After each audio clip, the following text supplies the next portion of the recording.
sobre performance, há teses, mestrado e doutoramento sobre performance, e consegue-se perceber que realmente esse trabalho não é, enfim, aquela ação que se apresenta em 15, 20 minutos, mas tem mais qualquer coisa para além disso, ou pode ter, obviamente, não é?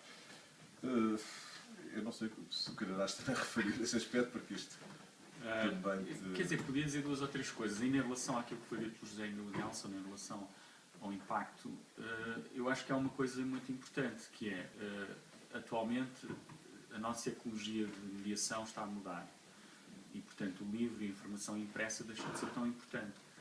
E isso significa também que certas formas, certas práticas que utilizam outras mediações começam a ser recuperadas e começam a ser relidas a partir desse arquivo histórico que os média providenciam, os outros média, para além do livro e do registro escrito.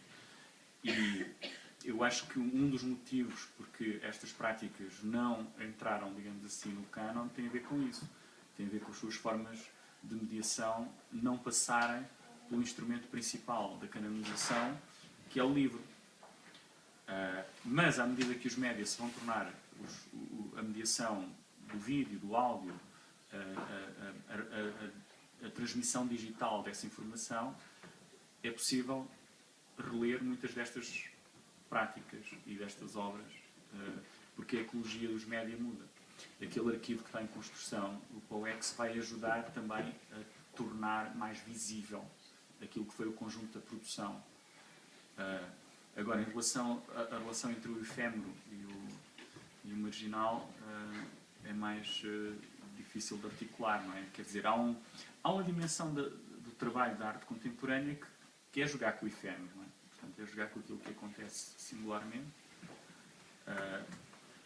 E a canonização normalmente implica o arquivo. E, portanto, para que o efêmero possa ser considerado e relido e repensado, é preciso haver algum registro, de alguma forma de valorizar esse registro e escrever e trabalhar sobre ele. Mas isto que o Fernando disse também é verdade. Nos últimos anos, embora aquela antologia possa ter parecido uma coisa isolada, eu acho que não foi, porque nos últimos anos tem havido muito mais pessoas a trabalhar, a pensar sobre estas práticas e estudá-las e a fazer o levantamento, aquilo que se faz. Portanto, num certo sentido, eu acho que há uma história que ainda vai ser... Quer dizer, há uma história que se vai modificar, que se vai rever. Não era tanto uma relação direta entre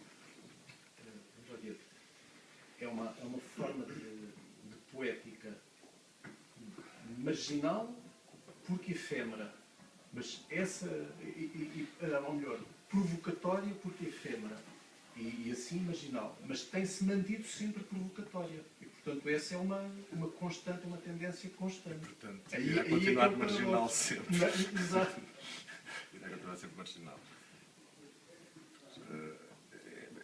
Eu pessoalmente, é como digo, é um aspecto que não me incomoda muito, até porque já me habituei a ele desde sempre, por isso é um aspecto que não me preocupa muito. O que o Manuel estava a dizer em relação àquele projeto que o professor Rui Torres está a desenvolver na Universidade de Fernando Pessoa e que o Manuel Portela está associado, realmente é um projeto fantástico porque está a ser digitalizado toda a poesia instrumental desde os anos 60 até os anos 80, que é uma fase fundamental, porque é a fase histórica. E esse trabalho vai ser disponibilizado na internet, portanto vai ficar acessível a toda a gente e pronto. Não será isso talvez que vai contribuir para a divulgação da poesia experimental, mas pelo menos é um documento importante que as coisas ficam registadas, ficam acessíveis a toda a gente e quem quiser consultar, quem tiver interesse em ver, irá ver. Eu acho que é um trabalho fundamental que eles estão a fazer e que irá contribuir, pelo menos, para que esses documentos fiquem todos registados e disponíveis e, eventualmente, também contribuir para uma maior divulgação da poesia experimental. De qualquer maneira, eu voltaria a referir aquele trabalho que se está a fazer neste momento na Casa da Escrita. É importantíssimo porque eu penso que nos últimos anos nunca se fez nada deste tipo. Portanto, aquele ciclo que está a ser organizado da POEX não só está a apresentar trabalhos de grande qualidade dos autores, da maior parte dos autores da poesia experimental, como exatamente está a fazer com que esse trabalho apareça e que seja falado e que seja pelo menos apresentado. E isso eu gosto muito. Mais questões, mais perguntas, mais... Poderá-se falar no seu trabalho como sendo uma derivação da poesia concreta portuguesa, mas buscando raízes à herança dos surrealistas quando aplicam o automatismo na sua produção?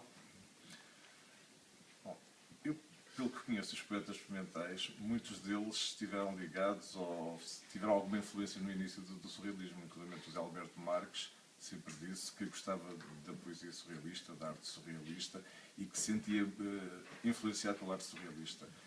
E a passagem do trabalho dele para a poesia experimental, eu penso que terá tido alguma coisa a ver com isso. Eu penso que o próprio trabalho da Ana Atali e, de certa maneira, do Meli Castro também tiveram algumas influências no início dos anos 60, portanto, estiveram ligados a Herberto Helder, portanto, a António Ramos Rosa. Portanto, havia ali uma área não surrealista propriamente dito, mas que Tangencialmente tocava. Tangencialmente, e que eram contemporâneos, portanto, e conheciam-se e trabalhavam juntos. Eu penso que haveria algumas influências. Eu, pessoalmente, não sinto que haja uma influência direta, apesar de eu, enquanto estudante de Belas Artes, ter investigado sobre a arte surrealista e até a poesia surrealista, portanto é natural que tenha ficado alguma...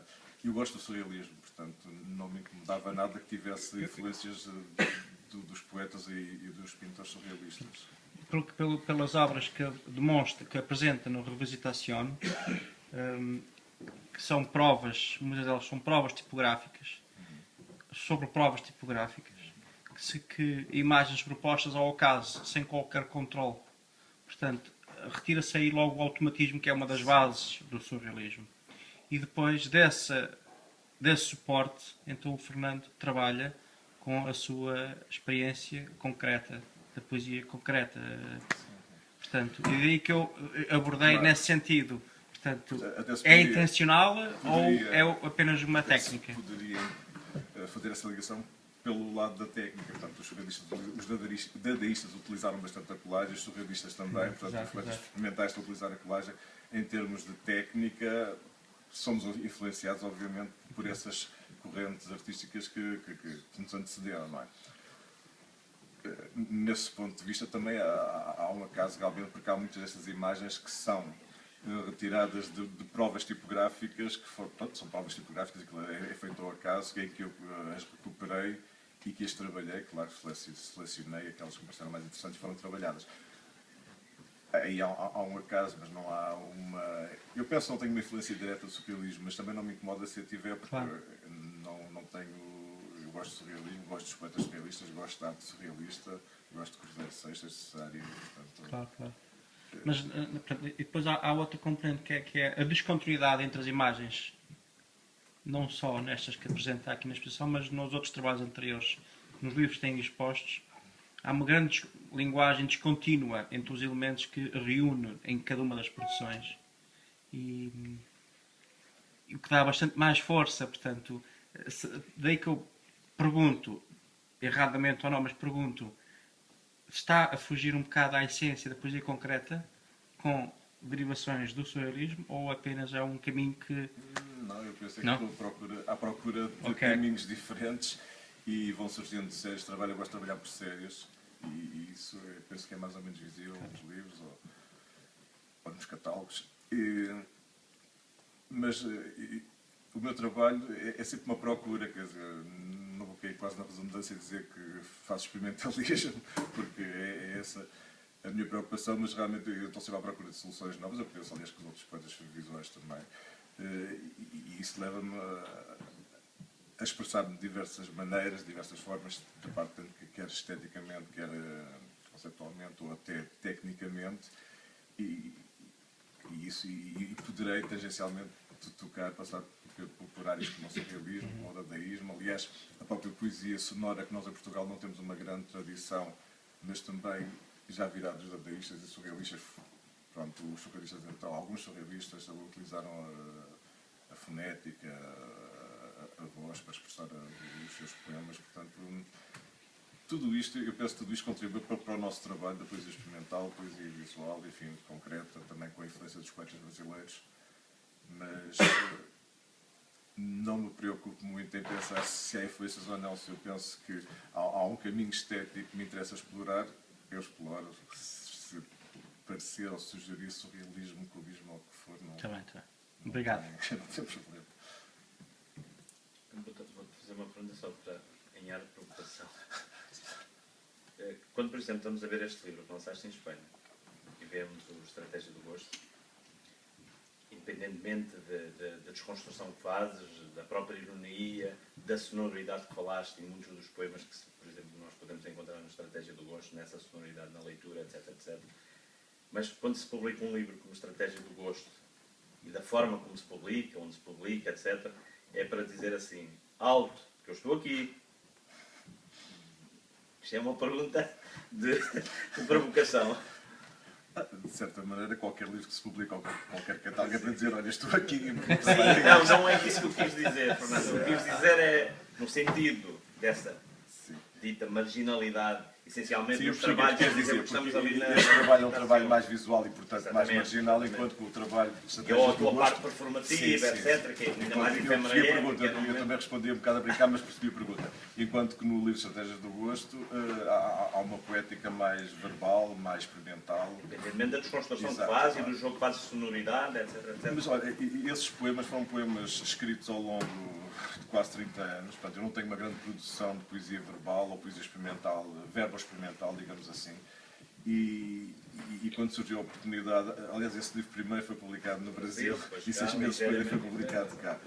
Por isso, quando eu tive o convite do Brasil para publicar lá o livro, eu achei interessantíssimo. Reuni os meus poemas verbo-experimentais que me pareceram mais interessantes e que davam, enfim, teriam uma certa unidade e publiquei o livro. Claro que esse é um livro onde eu posso dizer também estou aqui, também sou poeta, mas eu, como sempre, gostei de trabalhar naquela margem entre a escrita e a visualidade e todos nós poetas experimentais sofremos com isso, porque não somos considerados pelos poetas como poetas, nem somos considerados artistas plásticos pelos artistas plásticos, portanto, estamos na terra de ninguém. Isso poderia ser uma maneira de realmente dizer, pronto, eu estou aqui, também escrevo, também faço uns versos.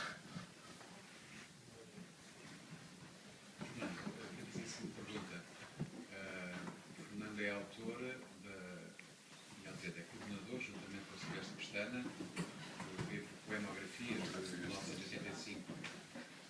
Nós temos ainda, aliás, acabou ontem, a exposição do Silvestre Pestana, o novo virtual. Pergunto, sabe os exames todos? Acha que lhe faz sentido falar em poesia experimental? Sim, aliás, eu acho que neste momento faz sentido falar mais em poesia experimental do que em poesia visual, porque considero a poesia experimental mais abrangente. Eu, de certa maneira, delimitaria a poesia visual entre os anos 80 e 90, porque penso que nesta última década os nossos caminhos, as nossas experiências divergiram um pouco mais e entrou-se no campo digital, não porque ele é talvez o poeta mais representativo dessa área. Eu continuei pela instalação, pela fotopoesia, pela performance, e de certa maneira aquela ideia de poema visual perdeu-se um pouco. Portanto, isto é em função dos suportes que nós utilizamos, das formas de expressão que nós utilizamos. Portanto, eu penso que neste momento será mais abrangente falar em poesia experimental no sentido lato do que falarmos em poesia visual, que talvez seja um pouco mais redutor, porque a poesia visual está mais associada às duas dimensões. E realmente o trabalho que nós fazemos, também fazemos trabalho em duas dimensões, obviamente, e aqui está o exemplo disso, utilizamos outros suportes e utilizamos outras dimensões. Eu, quando criei um soneto que tem a dimensão de um campo de futebol e é criado e é escrito com árvores, portanto, a ideia da poesia visual aí é ultrapassada. Portanto, aí há uma outra já é uma land art ou uma biopoesia, portanto, já há uma outra forma de expressão que não se limita como dentro da especificidade da poesia visual. De qualquer maneira, continuamos a fazer poesia visual, poesia experimental, mas eu penso que neste momento será mais correto falar em experimentalidade, num sentido amplo, do que em poesia visual. talvez seja a altura de visitarmos a exposição.